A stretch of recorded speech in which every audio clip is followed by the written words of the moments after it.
साथीहरू, यो जेनजीको आन्दोलन जहिले सफल भयो नि त्यो बेला पुरै जेनजीको हातमा पुरै देशै आइसकेको थियो के। सब पावर जेनजीको हातमा थियो।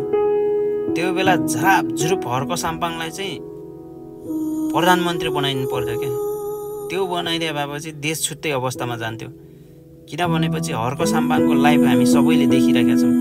हर्क साम्पाङले करप्सन कहिले गर्दैनन्, अनि देशप्रेमी हुन्, माटोलाई माया गर्छन्, कसरी माटोमा खेल्दै हिँड्ने हुन्छन्।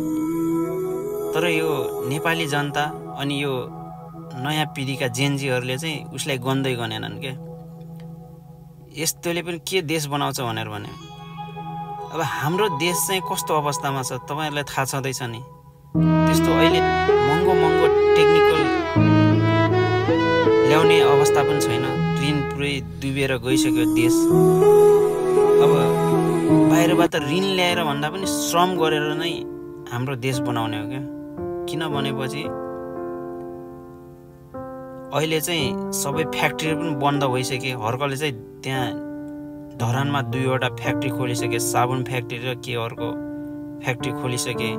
त्यसपछि पार्क पनि बनाइसके, पानी पनि ल्याइसके। त्यो सबै गरेको चाहिँ श्रमले गर्दा गरेको क्या। तर अरू मान्छेले के गरेछन्? केही गरेका छैनन्। बालेनले पनि के गरेछ? केही गरेका छैनन्।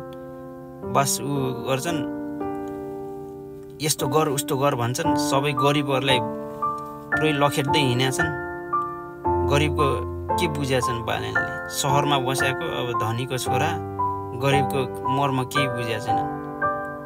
अब उसको कुरा सुन्दै बस्छन् सबै। त्यो ऱ्यापर भएर अब गानाले सबैले चिनिहालन्, त्यही भएर ऊ गरेको होला। काम चाहिँ केही छैन, स्ट्याटस मात्र हो।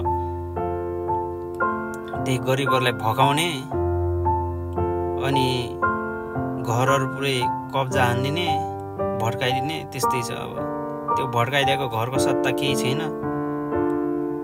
त्यस्तो मान्छेलाई राख्दे रोजे, अनि त्यस्तो मान्छेले फेरि प्रधानमन्त्री चाहिँ अब सुशीला कार्कीलाई राख्दे। सुशीला कार्कीले अब सुरुमा त जेनजीको मुख्य एजेन्डा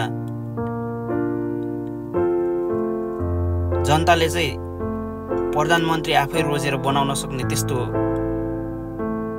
हुन्छ भनेर भन्यो।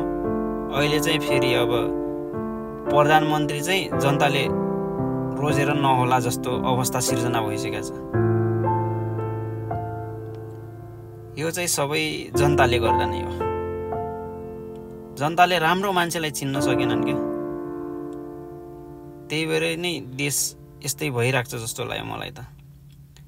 अब यो आन्दोलन भएर 72 जना भाइ बहिनीहरू मरे, उनीहरू शहीद भए। अनि कति मान्छे त घाइते भएर बसिरहेका छन्। अनि कति मान्छेको व्यापार अस्तव्यस्त भएको छ। नेपालको कति सम्पत्ति ध्वस्त भएका छन्। यस्तो गरेको केही कामै नलाग्ला जस्तो लाग्यो क्या मलाई त। फेरि पनि पहिले राजा फालेर माओवादी आएको थियो नि, अब त देश बदलेला भनेर बसेको थियो। त्यस्तै अवस्था होला जस्तो छ। केही महिनासम्म त अब राम्रो काम गरे माओवादीले पनि, पछि अब त्यस्तैमा घुलमिल गर्दै। अब यो दुई जिब्रे नेताहरूलाई राखेर अब के काम? मुखले अर्कै, काम चाहिँ अर्कै। त्यस्तो मान्छेलाई रोजेर हुन्छ? आफै खटिने मान्छेलाई रोज्नुपर्छ क्या। त्यसपछि बल्ल बन्छ देश। त्यही भएर हर्कलाई रोज्नु पर्थ्यो। तिमीहरूले गल्ती गर्यो, त्यो गल्तीको अब फल भोग सबै नेपाली जनता। अनि यो आन्दोलनमा गएको भाइ बहिनीहरू, साथीहरू बचेर हिँडाइ। अब चाहिँ पुरानो नेताहरू चाहिँ बाहिर निस्किन लागिसके। अब तिनीहरूले प्रतिशोध ल्याउन सक्छन्। अब टिकटकहरू, कता फेसबुकहरू त्यस्तोतिर भिडियोहरू छ्याप्छन्। त्यही भिडियो देखेर पुरै सबलाई समात्ने जस्तो अवस्था सिर्जना भइरहेको छ। बी केयरफुल है सबैजना। अब हर्कलाई रोजेनौ